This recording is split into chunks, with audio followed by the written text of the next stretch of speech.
Hey guys, Jake Carlson here, host of the Modern Leadership Podcast. Are you ready to focus on amplifying your leadership superpowers? Let's go! Hello, my friends, and welcome back to another episode of Modern Leadership. It is so good to be with you, as it is every week. And of course, what are we talking about? We're talking about leadership here. And, growing up, I always looked at MIT, the Massachusetts Institute of Technology, is this great school with all these wizards and brilliant people. And to have the opportunity to sit down with a professor at MIT was just who else knows about leadership or technology or innovation than a professor at MIT? And so when I had the opportunity to interview today's guest, I jumped at the chance. Today's guest is Otto Scharmer. He's a senior lecturer at MIT and the co-founder of the Presencing Institute. He chairs the MIT Ideas Program for cross-sector innovation, which helps leaders from business, government, as well as civil society innovate at the whole system level. He's the author of Theory U, which is now in its second edition. It's been translated in 20 languages, very successful book, and co-author of Leading from the Emerging Future.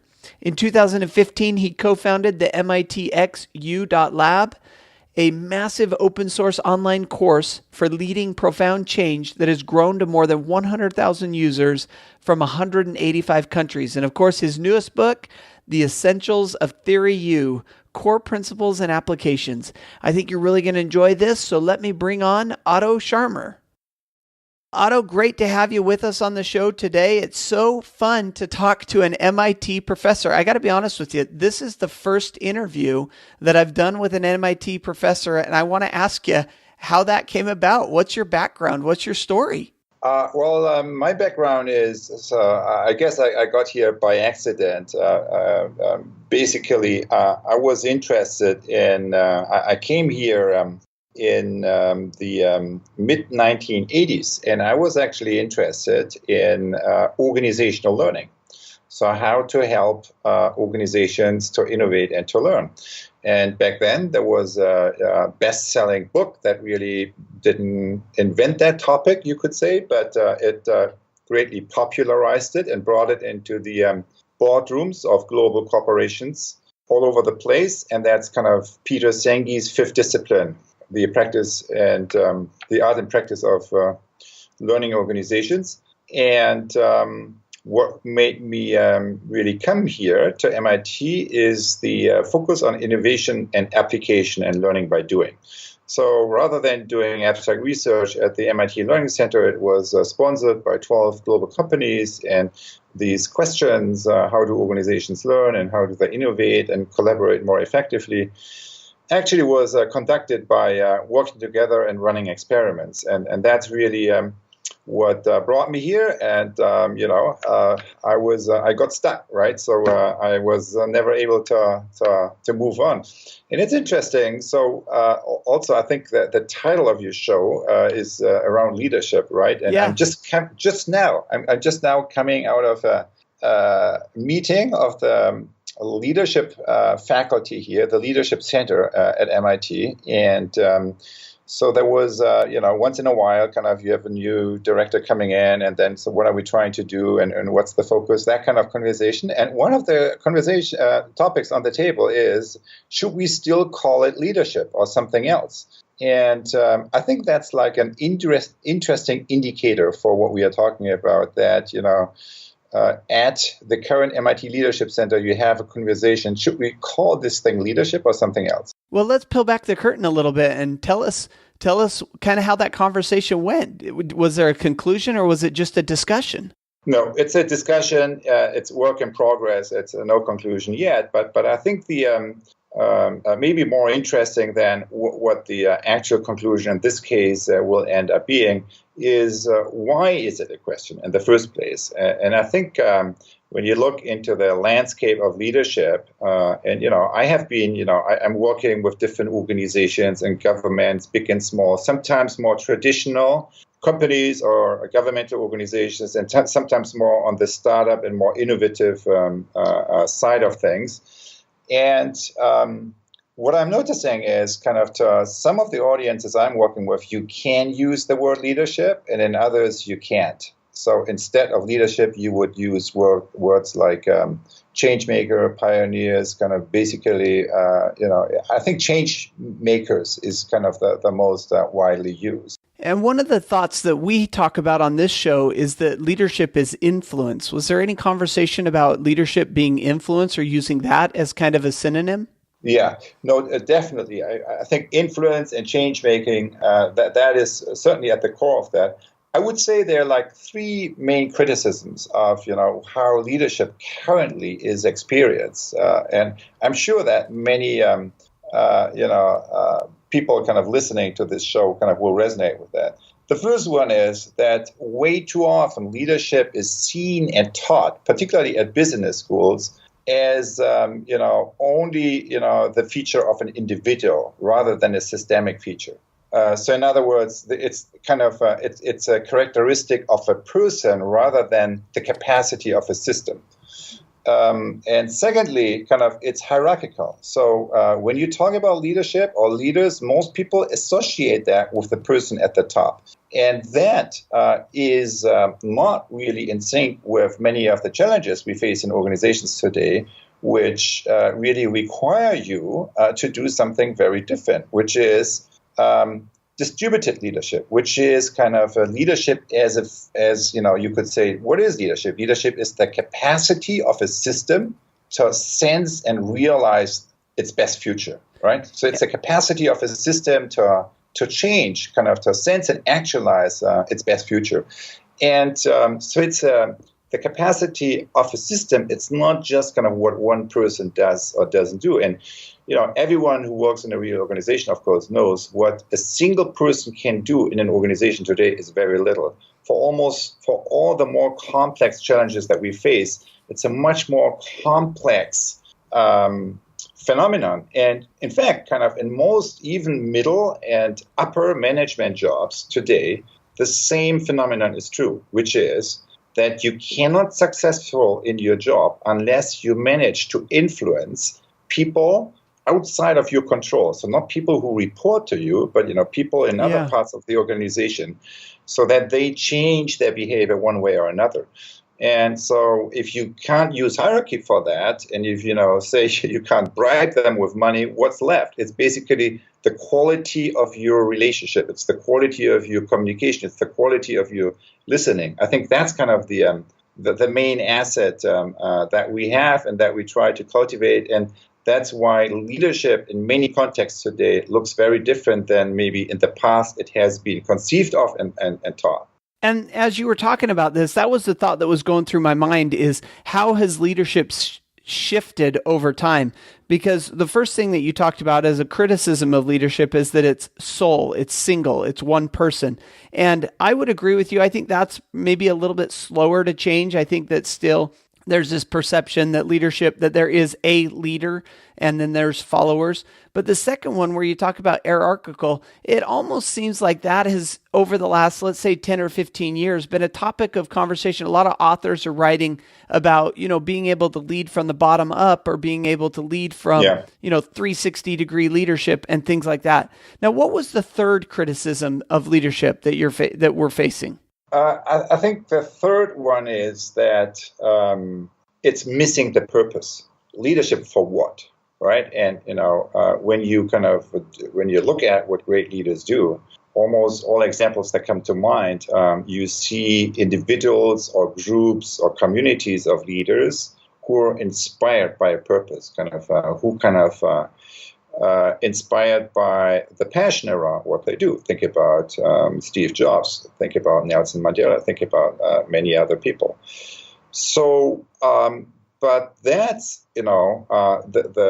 when you look at the more technical notion, kind of how leadership is being taught at business schools, that's what's often missing. And related to that, kind of the connection, the deeper personal connection and the deeper connection to purpose, related to that is another aspect, which is the current crisis of the larger system. So we live in a moment of disruption. we live in a moment where not only technology is disrupting our lives, but where there is kind of major environmental issue, major social and societal. I mean, here in the United States, as you know, kind of we live in a moment where basically society is falling apart, is falling into subgroups that, have the greatest difficulties to even talk with each other. So we live in a very kind of dramatic moment. And why do we think this is, Otto? If we were to kind of peel this back a little bit and think about it, what is causing this? Is it that we have strong leaders that are polarizing, that are kind of separating us into groups based on who we want to follow? Or what is the cause of this kind of current crisis, societal breakdown in the system right now? Well, I would say in part it's like the result of a massive leadership failure. But I would say it's not only leadership failure what we see, it's also like an institutional failure. Because, what we see, the big environmental issues, the big, social issues, so the around inequity, and also the big issues around kind of people less and less connecting to their own experience. So for example, when you look at the anxiety rates among teenagers, so there is like 1 in 4 teenage girls in the U.S. have anxiety disorder, and one of 3 and 1 of 4 boys. So that's those are like massively disturbing phenomena, and they deal with an institutional failure, kind of with a failure kind of the way we have organized our economy, and we currently organize also around innovation and technology innovation. I think the Facebook crisis is a perfect example of that. And what you saw with Mark Zuckerberg kind of sitting in front of the Senate and him basically not getting what the country was feeling. So, and falling, consistently short with his responses that sounded memorized, but didn't really address the concerns that kind of many people in the country and, around the world are feeling. Well, it was stage acting, right? I mean, it was him. Exactly. It was that. But it was, it was not kind of, transcending his own corporate bubble and really connecting with what's going on in society. And that will bite Facebook down the road. And I think that's kind of what leadership today is about, that you move beyond your own bubble, kind of the bubble of your company, your bubble of your industry, and get in touch with kind of some of the emerging changes that reshape the context of business. In a normal period, you don't have to do it. You just do business as usual and everything is fine. But we are not living in a normal period. We are living in a moment of disruption. And that's why the leader's job is to make sense of the bigger picture, kind of to be in connection with what's emerging around the industry, and then to set up the company and to set up innovation processes in a way that basically put you on the right side of history. Well, as you gave that example of Facebook, the thought that came into my mind is you've got a leader, Mark Zuckerberg here, making decisions, making comments, basically staking the company claim on something that's beneficial for him today, right? I mean, in his mind, the answers that he was giving, and I'm sure he was coached, like we said, it was a stage play for him. He was coached to say what he was to say because it was beneficial for Facebook today. But what you're saying is that leaders need to look to the future, and they need to see that this is going to come back around and bite him. In this particular example, that he traded good news today or good stock value today for future growth, future, trust of the community. Is that kind of what I hear you saying? Yeah. It's basically a business model in which we, the users, are the product. We are not the customers. We are the product. And we are being sold. And we don't have any controls, kind of, let alone kind of share of the commercial value that's being created. We also don't have any choice. And I think that is a business model where the user is the product but not the customer, that short term has been highly profitable. But I can't see any scenario where that will be successful long term, because people wake up, people will generate alternatives, and they will move into these alternatives. And the same is true, by the way, for Google. Yeah, that's kind of the thought that I was having is, there's a lot of companies that we have put a lot of value on that are just like a Facebook or a Google that are basically the product is us as individuals, not as consumers. And it's a very interesting thought. Actually, you're the first guest that we've had this conversation with, and it's a very fascinating topic. So, and there's also, the regulation around that is changing. It has changed already in Europe, as of May 1st, and to a degree that requires technology companies to.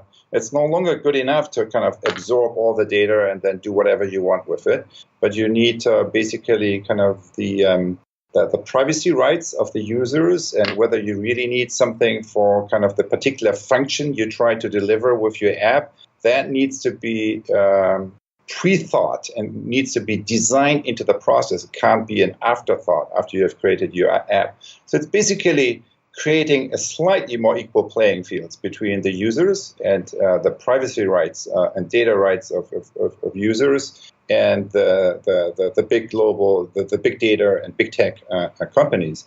And so far, there is, that equal playing field is really non-existing. I mean, so the question really is, of all the value created there, who owns that, right? So who has the ownership rights? And what is bothering me is that's a conversation we haven't even had here in the United States. It's starting in Europe. It's now coming here. But it's a conversation we should have. Obviously, you can have different points of view in that conversation. But in our case, the problem is we haven't even had that conversation because, the way kind of the menus and the apps are designed kind of, it basically kind of takes all these choices away from us. And as I said before, I don't think that's something that will fly long term. Yeah, it's a very interesting conversation, Otto. I want to switch gears just a little bit here. I want to talk about this book that you have. Now, you wrote the book, Theory U, Leading from the Future as It Emerges, and this was wildly successful. I mean, it's been translated in multiple languages, and it's been used all over the world. And just recently, you put out an essentials version of this book. So give me an idea of why you felt there was a need for this book in the beginning, and why now the essentials version. All right. So the main idea of the book is something very simple, which is when you live in a moment of disruption, it's not good enough to just do more of the same, right? So that when we hit, and we know that, talking here from MIT, we know that from systems theory and complexity science, right? So there are like bifurcation points where systems can go one way or another. And then there are other periods where systems are in relative stability.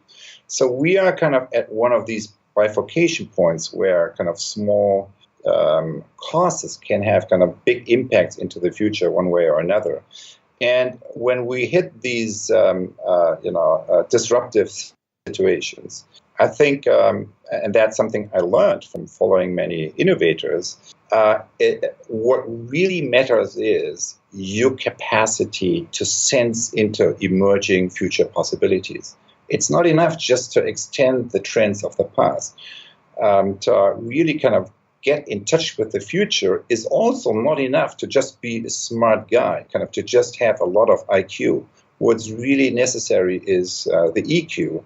And that's really also what, Steve Jobs talked about, for example, in his famous Stanford commencement speech, where he said, kind of, the only way to do your best work is to follow your heart, and that you cannot connect the dots kind of going forward, right? So the mind cannot connect the dots going forward. You can only connect them going backwards. But each of us has to go forward. We have to make career choices. We have to make, important choices in our life. And, yes, kind of the mind is, coming up with lists of cons and pros.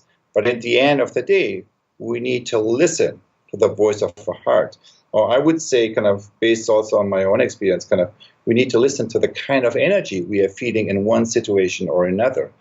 And that is kind of, I would say, kind of the older I get, kind of the more experience I have, the more serious I take that kind of voice. I'm not saying that your heart, your passion, kind of your level of energy is the only voice, but it's a very important choice. And this book is about kind of techniques, it's about practices as an individual, as a team, as an organization, but also as larger systems that you can engage in order to connect with emerging future possibilities, kind of select kind of interesting opportunities, and then explore them by doing. And this is so important. I want to make sure that the audience is keeping up with you here of what we're talking about, because you cannot connect the dots moving forward. But to be successful as a leader, you've got to, in a way, predict what's going to happen in the future. And the only way that you can predict what's going to happen in the future is by understanding basically the foundation that you're teaching from, the foundation that you're leading from, and basically looking at the future as this evolving, changing thing that you're not going to be able to directly connect the dots. But by understanding yourself and understanding where you're coming from, you can somewhat predict where the future is going to go. Now, you may be off a degree or two and have to adjust and come back to true center.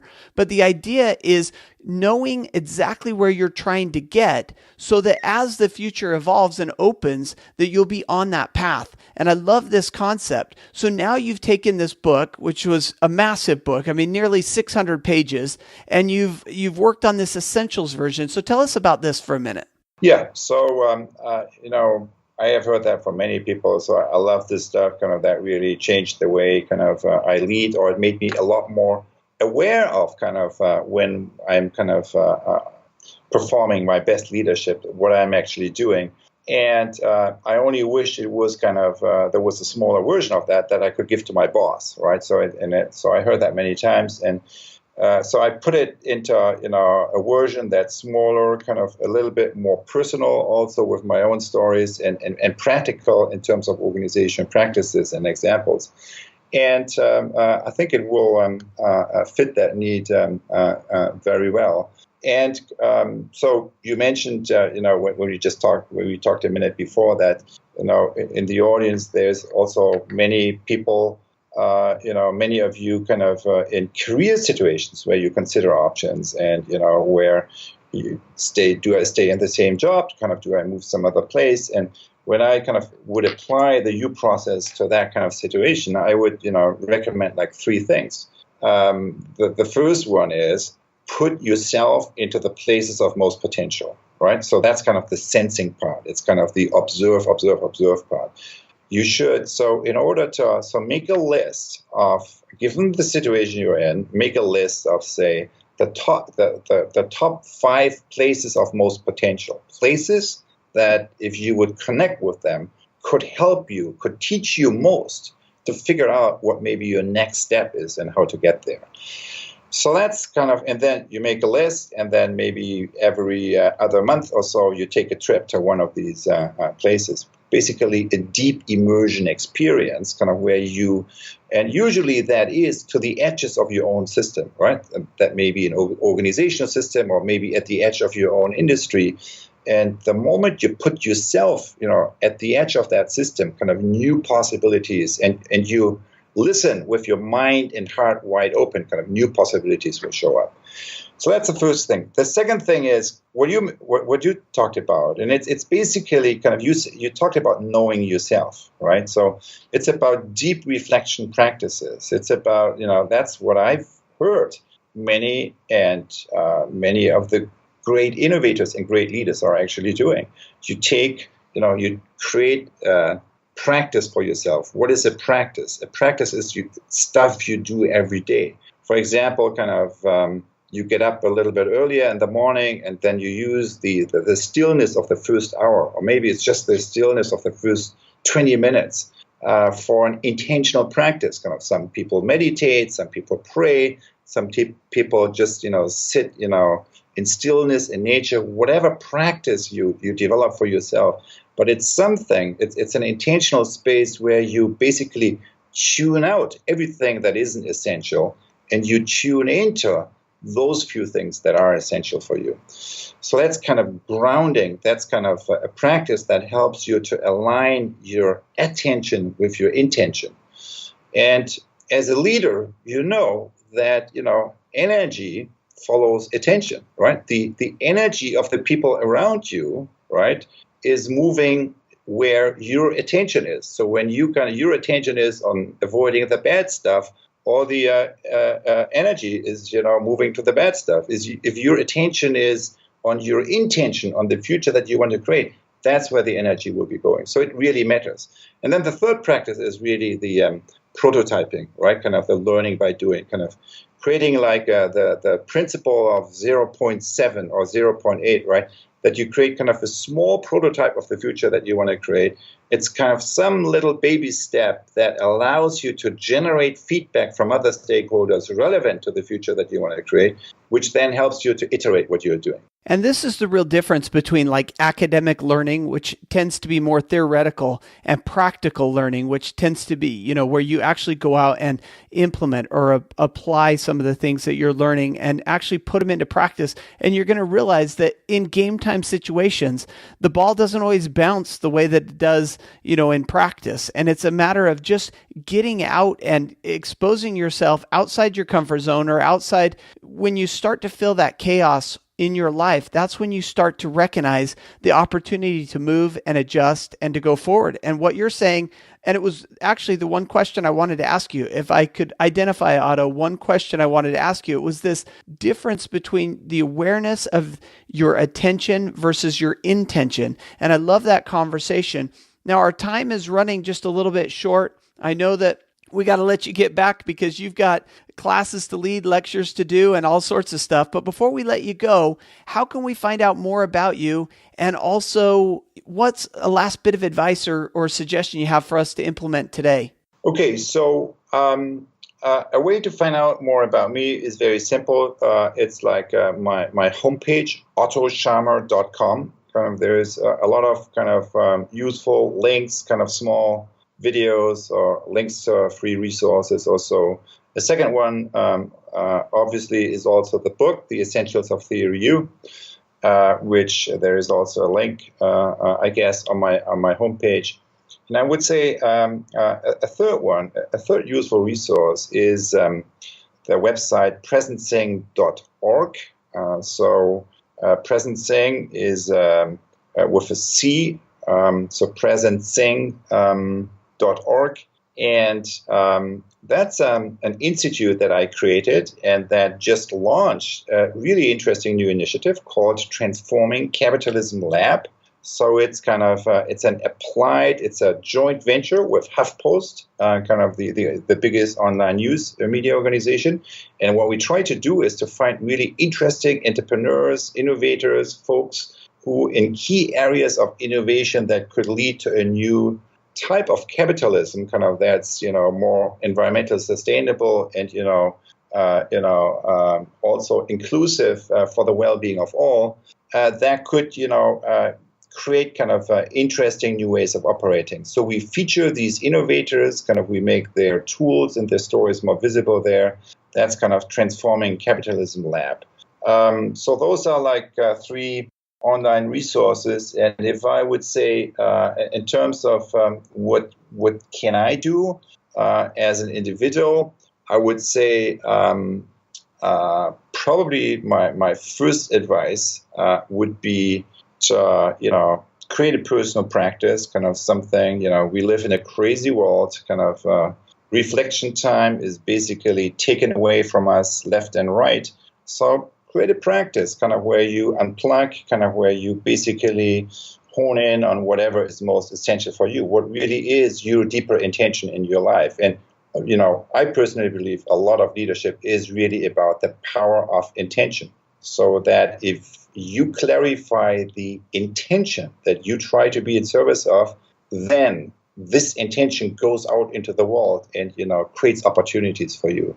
So that time, these moments of stillness, that you create for yourself to connect with your own deeper intention is actually an essential part of what I believe is what leadership work is about today.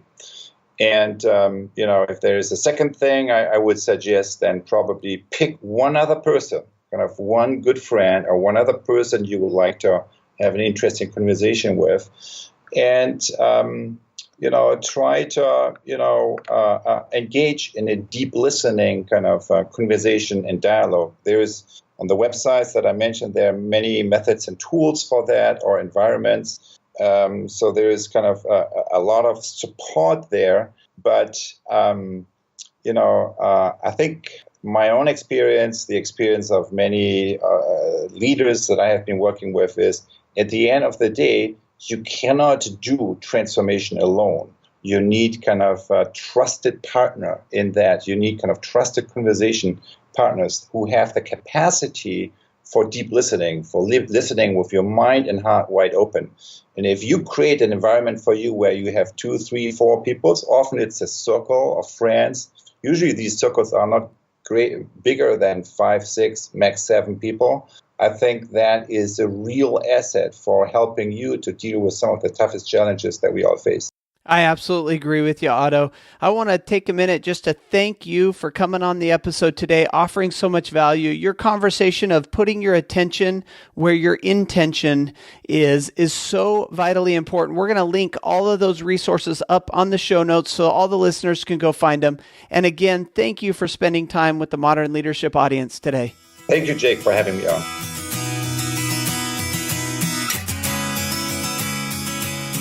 Well, I hope you enjoyed that little sit down with MIT professor and co-founder of the Presencing Institute, Otto Scharmer. What a smart guy, right? I mean, he really looks at the world and leadership from just a different perspective. And it was so fun to hear him analyze and talk about the things that were important in leadership. And also, I loved how he started out the conversation. Hey, look, MIT is looking at the definition of leadership and using the term leadership and if it's still applicable today. And I'll be staying tuned to find out how they rule or result on that one. Very interesting conversation. Of course, the big takeaway that I had from the conversation had to do with this idea of attention and intention. Where you place your attention is where you're going to go in life and the direction that you're going to head. And so therefore, focus your attention on your intention. Be intentional, be deliberate, know exactly the direction you're going and play all in. Focus your attention on your intention. Of course, he left us with some nice references and resources there, and I put all of that in the show notes for this episode, which can be found at jakeacarlson.com/ML77 for episode 77. And that's where all the good stuff from my sit down with Otto Scharmer are. Of course, I want to wish you the very best of days. And until next week, make a great life and stay awesome.